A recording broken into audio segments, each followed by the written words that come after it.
वह इस मामले पर एमआईएम चीफ असदुद्दीन ओवैसी ने सख्त रद्द-ए-अमल जाहिर किया। ओवैसी ने कहा कि ये जगह 700 साल से मस्जिद है जहां नमाज अदा की जाती रही है। ओवैसी ने कहा कि ये वक्फ पे जरिए वक्फनामा है। ओवैसी ने इल्जाम लगाया कि अदालत ने अपने फैसले में कई बुनियादी बातों को नजरअंदाज किया। ओवैसी ने बाबरी मस्जिद का तस्करा करते हुए कहा कि बाबरी मस्जिद राम मंदिर का फैसला गलत और सिर्फ अकीदे की बुनियाद पर था। उस वक्त मैंने खबरदार किया था कि ऐसे फैसले बहुत से दूसरे तनाज़ात के दरवाजे खोल देंगे, लेकिन मुझे खामोश रहने का मशवरा दिया गया।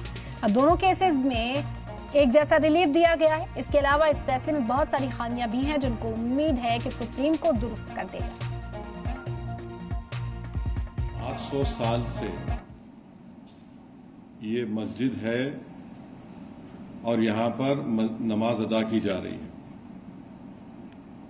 दूसरी बात यह है कि ये क्यों कह रहा हूं मैं, इसलिए कि ये वक्फ बाय डेडिकेशन है और इसको धार के उस वक्त के अर्सवाइल स्टेट ने इसको मुसलमानों के लिए दिया और वहां पर मस्जिद में नमाज पढ़ रहे हैं। दूसरा पॉइंट यह है कि 1904 में कलेक्टर ने इसको रिलिंक्विश किया और वो एक्ट था सेक्शन 4 एंड 13 ऑफ 1904 एक्ट। तीसरा बात यह है जो आपको समझने की जरूरत है, जो हम पे उंगली उठा रहे हैं, धार स्टेट गजीट है 1935 का,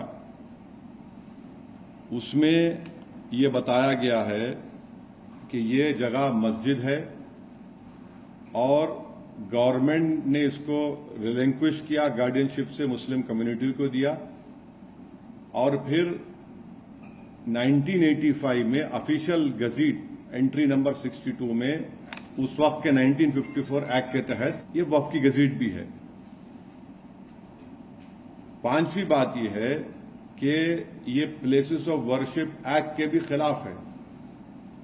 1991 प्लेस ऑफ वर्शिप अब क्या बोलता है सेक्शन 4 उसका, कि जो मस्जिद का, मंदिर का, गुरुद्वारे का या बौद्ध धर्म के जो भी जिस धर्म जो 15 अगस्त 1947 की थी उसको चेंज नहीं किया जा सकता। छठी बात यह है कि एएसआई का कानून है जो ये कहता है कि आप किसी भी प्लेस ऑफ वर्शिप के नेचर और कैरेक्टर को चेंज नहीं कर सकते।